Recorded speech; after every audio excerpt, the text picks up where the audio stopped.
U.S. President Donald Trump caught up in this as well, in a new controversy over the violence in Minneapolis. He has been feuding with Twitter this week, but the latest spark is this middle-of-the-night post about Minneapolis. Here you see he had been supportive of the protesters because of the killing of George Floyd, but then you see him referring to them as thugs. He talks about the city's leadership, and then it's the last line, what seems to be what has been interpreted as the president's threats to those who would be protesting. Lindsay Duncombe, our senior Washington editor, she has more with us this morning, the controversy that this has set off. Good morning, Lindsay. Yeah, Twitter has interpreted that second tweet from the president as being something that glorifies violence. So what Twitter did, and I think if we can look at that second tweet, it put a screen in front of it that you have to click through saying that it violates Twitter's policy on violence. What the president said exactly in that second tweet was, any difficulty and we will assume control. When the looting starts, the shooting starts. So the president there threatening to send in the National Guard, criticizing the mayor as being from the radical left. And this has forced Twitter to take what is unprecedented reaction or action in terms of how it deals with the president of the United States.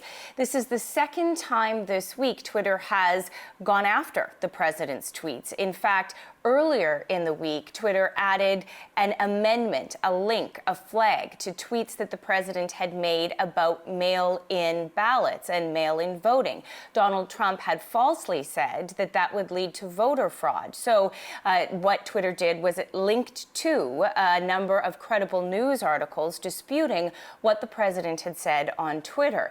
In response to that, yesterday, we saw Donald Trump respond with an executive order that would seek to limit the law that means that social media companies, platforms, cannot be sued for libel. So we have this escalating conflict between the president and social media companies at the same time as all of this violence and hurt playing out in Minneapolis and other cities across the country.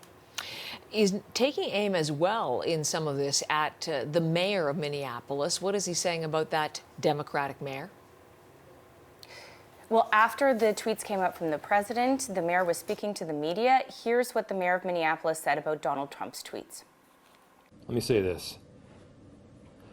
Weakness is refusing to take responsibility for your own actions.